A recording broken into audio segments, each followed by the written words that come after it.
मोठा गाजावाजा करून महाराष्ट्र युवा प्रशिक्षणार्थी अशी योजना काढून 11 महिन्यांचं प्रशिक्षण देऊन त्या ठिकाणी योजना बंद केली। हे प्रशिक्षण दिल्यानंतर पुढे काय, तर याचं उत्तर सरकार देत नाही। मुख्यमंत्री एकनाथ शिंदे असताना ही योजना निघाली आणि मुख्यमंत्री देवेंद्र फडणवीस झाल्यामुळे ही योजना बंद झाली। पहिल्या मुख्यमंत्र्यांनी ज्या ज्या योजना काढल्या त्या कशा बंद करता येतील ह्या दुसरा मुख्यमंत्री त्या ठिकाणी प्रयत्न करत असतात। आणि त्यातून या विद्यार्थ्यांनी नाशिकला आंदोलन केलं, याच्या आधी आझाद मैदानला आंदोलन केलं, सारखं आंदोलन करतायत। अनेक जण याच्यामधले लढता लढता शहीद सुद्धा झालेत, अनेकांचे कुटुंब उद्ध्वस्त झालेत, अनेकांनी 40,000 50,000च्या नोकऱ्या सोडून आपल्याला शासकीय नोकरी लागेल या हिशोबाने प्रशिक्षण घेतलं। आणि आता शेवटी अंतिम टप्प्यामध्ये त्यांचं आंदोलन नागपूरच्या अधिवेशनात आपल्याला न्याय मिळेल म्हणून गेल्या 8 दिवसापासून त्या ठिकाणी लढत होते। आणि आज धक्कादायक आमच्याकडे कुणी लक्ष देत नाही म्हणून त्यांनी लोटांगण आंदोलन सुरू केलं। सरकारने लक्ष द्यावं, शिष्टमंडळांनी आमचा विचार करावा, राज्याच्या अधिवेशनामध्ये या संदर्भात चर्चा व्हावी म्हणून त्यांनी लोटांगण आंदोलन सुरू केलं। परंतु पोलिसांनी अतिशय भयंकर अशी दडपशाही केली।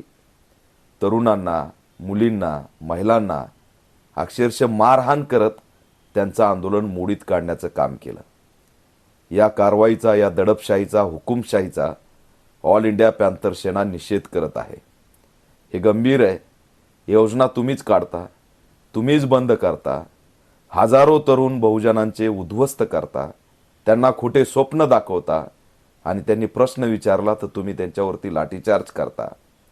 या महाराष्ट्रात फुले शाहू बाबासाहेबांच्या, छत्रपती शिवाजी महाराजांच्या महाराष्ट्रात त्यांच्या लेकरांना अशा पद्धतीने दडपशाहीच्या माध्यमातून चिरडवणं हे दुर्दैवी आहे।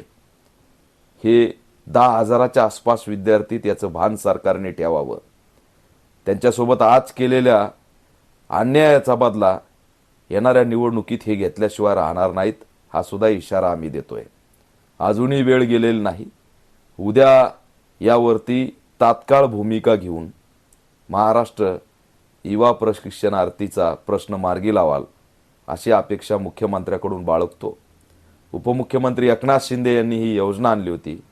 आपलं ट्रिपल इंजिनचं सरकार म्हणून आपण बघता, परंतु ट्रिपल इंजिनमध्ये एकामेकांचं इंजिन कसं फोडता येईल असंच असणारं एकंदरीत चित्र दिसतंय।